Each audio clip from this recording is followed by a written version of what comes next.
Partai Demokrasi Indonesia Perjuangan atau PDIP diduga menjadi tempat berkumpulnya aktivis PKI gaya baru.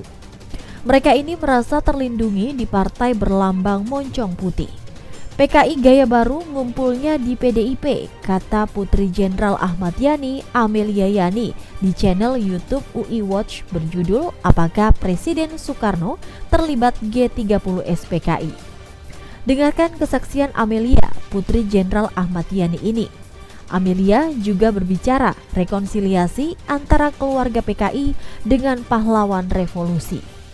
Kita berbicara rekonsiliasi ketika berkumpul. Ilham Aidit digosok jadi marah-marah, papar Amelia. Ia mengingatkan kepada Presiden Joko Widodo tidak mengeluarkan aturan di mana negara meminta maaf kepada keluarga PKI.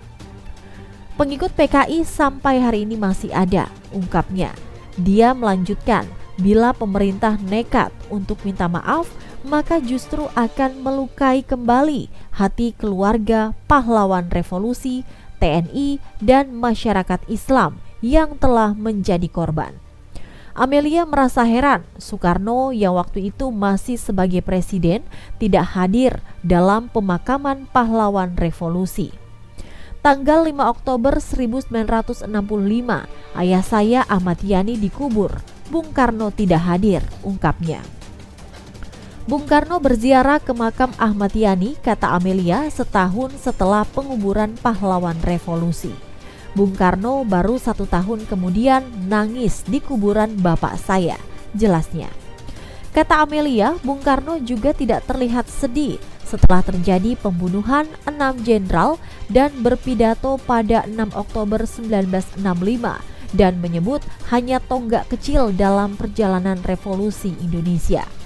Bung Karno dalam bahasa Belanda menyebut hanya sebuah riak di tengah samudra, ungkap Amelia. Kata Amelia, pasca peristiwa G30 SPKI, tepatnya 1 Oktober 1965, Bung Karno bersama tokoh PKI, Suparjo, dan Dewan Revolusi ada di Halim Perdana Kusuma. 1 Oktober 1965 jam 7.00, Presiden Soekarno tidak ada di tempat, tidak tahu ada di mana. Belakangan ketahuan Bung Karno ada di Halim Perdana Kusuma bersama Suparjo dan orang-orang Dewan Revolusi, papar Amelia. Saat itu Jenderal Soeharto menunggu perintah Soekarno sebagai Panglima tertinggi ABRI untuk menindak PKI. Namun Soekarno hanya diam saja. Akhirnya Pak Nasution. Dan sakit sekali jatuhnya. Jatuhnya Bung Karno itu sangat sakit. Nah, jadi kalau sekarang ini ada PKI gaya baru atau apa, itu ngumpulnya memang di PDIP semua. Iya, itu ngumpulnya memang di situ. Mari kita selesaikan. Ya, memang di situ. Jadi dubes ya Pak. Ya kira-kira 200 lah di DPR RI mereka ya. Ya, tapi si Ciptaning kan bilang 20 juta. Dia bilang ada 20 juta. Kita berusaha memang tuh yang Mas Unung dari cerita untuk rekonsiliasi nggak bisa, karena begitu ngumpul masuklah ini unsur lain, lalu si Aidit, si Ilham di gosok-gosok marah, akhirnya berantem aja. Iya, nggak bisa. Nah, kalau sampai Jokowi ngeluarin apa tadi, Kepres ya kita turunkan lagi ya, iya kan? Kita lawan Pak. Kita usahakan lebih bagus ini cepat kita mundur, kita bubarkan. Kita keluar. Itu Kepresnya. Kita suruh memaafkan. dia pemerintah minta maaf. Ya memang ya Pak ya, orang mau kudeta nih saya tanya, paling yang mendesain 5 orang ya, Aidit, Sudisman, siapa? Noto, siapa lagi tuh? Paling 5 ya, Politbiro ya. Politbiro CCP kayak paling 5 orang, dia nggak mungkin woro-woro 3 juta. Kita mau ini loh, kan nggak mungkin. Nah sekarang ini pengikutnya yang seabrak-abrak ini kan menuntut sebenarnya hanya minta ini. Iya, untuk bangkit partainya. Itu enak benar. Bolak-balik kok nyalakan Orde Baru enggak.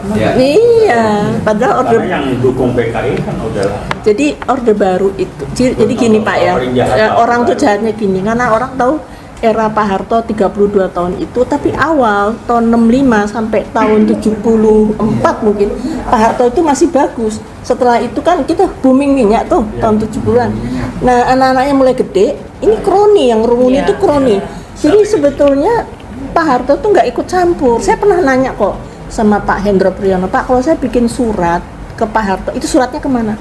Kalau yang dari rakyat itu langsung ke meja Pak Harto Cendana, kalau yang dari konglomerat itu ke Murdiono. Itu yang saya tahu. Saya dimarahin Pak Hendro, lain kali kalau kamu bikin surat kasih saya dulu. Saya emang sengaja ngetes gitu.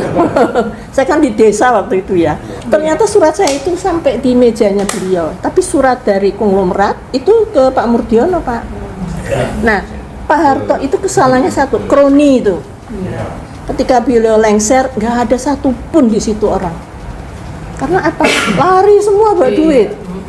Iya Pak, iya. Nah, anak-anaknya sekarang dituntut suruh ngembaliin kan sama negara.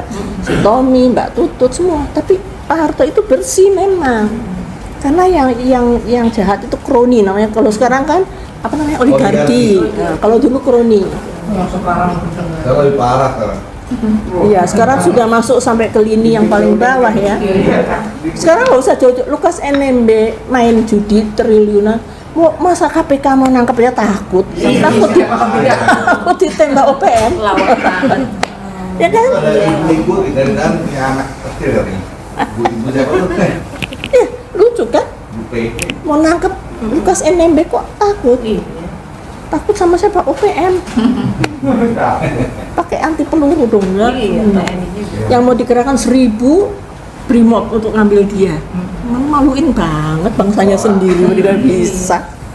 Kalau bapak saya dulu prinsipnya satu, kalau ada negara dalam negara harus ditumpas, ITI ditumpas, PRRI ditumpas, ya kan? Gitu. Itu prinsip tentara. Jadi sipil yang kayak Pak Jokowi yang nggak tahu kayak gitu. Ini yang saya tahu, saya belajar jelas pengkhianat itu nggak jauh dari kita. Betul. Pengkhianat baik. Iya Pak, Banteng Raiders itu Pak. Betul. Jadi kalau kita ke Banteng Raiders, Pak Kesrondo, itu ada foto Pak Yani, terus ada yang 0003, kita tanya kenapa itu putih semua? Itulah para pengkhianatnya. Tapi Rudini dari situ, banyak yang jadi kasar Pak. Pak Dudung dari situ juga, dari Banteng Raiders. Pengkhianat juga. Jadi begitu Pak. Jadi ya kalau yang namanya si Aswi bilang apa namanya merangkak kudeta, ini doesn't know anything. Asli itu PKI lah. Iya itu PKI. Dia Kan? mau disusupin buat Iya. korupsi. Nah kudeta itu siang itu waktu si Untung bilang demisioner kabinet, dia yang memimpin, semua yang berpangkat di atas dia turun. Nah itu Dewan Kolonelnya itu. Dewan Kolonel.